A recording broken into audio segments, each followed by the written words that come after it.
दिल्ली विश्वविद्यालय के एसी और एससी के चुनाव 9 फरवरी को होने हैं और हम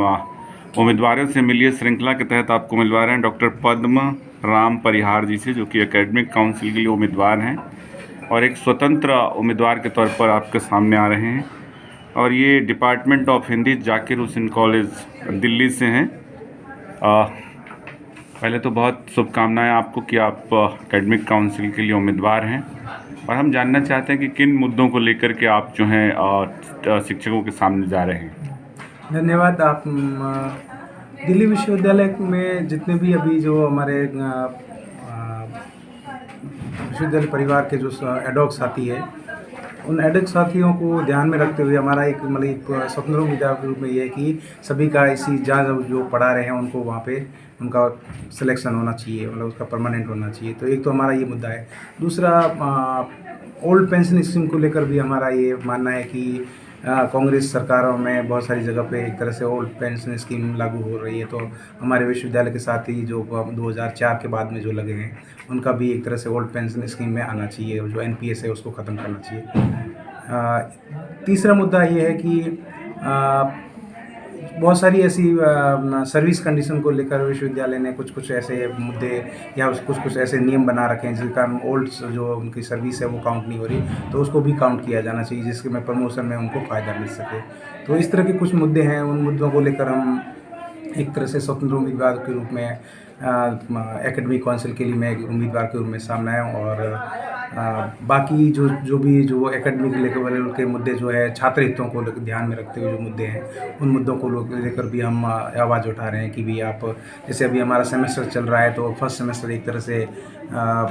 सिलेबस भी एक तरह से बहुत सारी कॉलेजेस में प्रॉपर बच्चों तक नहीं पहुंच पाया है, तो इस तरह के भी मुद्दे, तो ये एकेडमिक काउंसिल का एक इस तरह का एक मुद्दा बनेगा या उस तरह का मुद्दा बनाएंगे कि इस तरह की जो परेशानी है वो बच्चों को ना हो और टीचरों को भी एक तरह से उस तरह से ध्यान रखते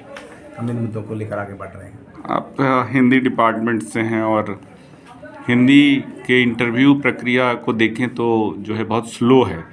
एक तरीके से दूसरे विषयों में तो इंटरव्यू लगातार हो रहे हैं, मगर हिंदी ऐसा उपेक्षित क्यों रह रहा है? नहीं, हिंदी में बहुत सारी, एक तो जो विशेषज्ञ जो आ रहे हैं तो उसकी भी एक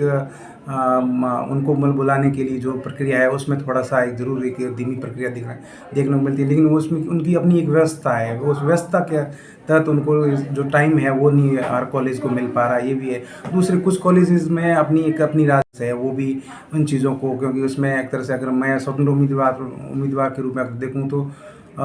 इसमें बहुत सारी अधिक तरह की राजनीति होती है ऐसे विषयों में, तो उस आधार पे भी ये इस प्रक्रिया को थोड़ा धीमे किया जा रहा है और ये जानबूझकर भी किया जा रहा है। बाकी मेरा भी ये मानना है कि अगर 10-15 कॉलेज में एक साथ अगर इंटरव्यू चले तो उसमें जो जितने भी रिप्लेसमेंट हो रहा है, जैसे एक कॉलेज से दूसरी कॉलेज में जा रहे हैं वो वहाँ पे लग रहे हैं, वहाँ से वो डिस्प्लेसमेंट हो रहा है तो वो वहाँ पे जाके भी तो हो सकता है अगर एक साथ अगर ये प्रक्रिया लागू हो जाए तो उस जहाँ पढ़ा रहे हैं उनका वहीं पे एक तरह से प्लेसमेंट हो सकता है। तो डिस्प्लेसमेंट की जो समस्या है वो शायद मुझे लगता है कि वो इतनी उभर कर सामने नहीं आ पाएगी। फिर शिक्षकों से क्या अपील करेंगे? मैं यही अपील करना चाहूँगा पूरे दिल्ली विश्वविद्यालय के शिक्षकों से कि आप इन मुद्दों को ध्यान में रखते हुए जो एक स्वतंत्र उम्मीदवार के रूप में मैं मतलब उनसे समर्थन चाहता हूं कि आप मुझे एकेडमिक काउंसिल के लिए इलेक्ट करें और मैं आपके जो मुद्दे होंगे उनको मैं मेरी तरफ से ये पूरी कोशिश करूंगा, क्योंकि जब तक आपका साथ रहेगा तो बिल्कुल हम पूरी गंभीरता के साथ में इन मुद्दों को उठाएंगे और जो प्रक्रियाएं इस विश्वविद्यालय के अंतर्गत जो भी कहीं खामियां हैं तो उनको हम दुरुस्त करने की कोशिश करेंगे। और जितने भी जो साथी एडॉक साथी है जो किसी कारण से रोस्टर के गड़बड़ी के कारण या रोस्टर में कुछ पोस्ट जैसे ये एससी था तो वो उसकी जगह ओबीसी हो गया या ओबीसी की जगह जनरल चली गई या ईडब्ल्यूएस में चली गई या इस तरह की कुछ जो समस्याएं हैं उन एडॉक साथियों से मेरी अपील है कि हम उनके लिए मतलब जल्दी ही जो दिल्ली विश्वविद्यालय में इन चीज़ों को जो ईडब्ल्यूएस का जो कोटा है उसको बढ़ाया जाए और उसके तहत मतलब उनको भी मतलब वापस उसको एडजस्टमेंट किया जाए उसी बैलेट नंबर 27 है और जाकिर हुसैन इवनिंग कॉलेज से हिंदी डिपार्टमेंट से हूँ, इसलिए मेरा सभी से ये अपील है कि आप मुझे वोट देके विजयी बनाएं।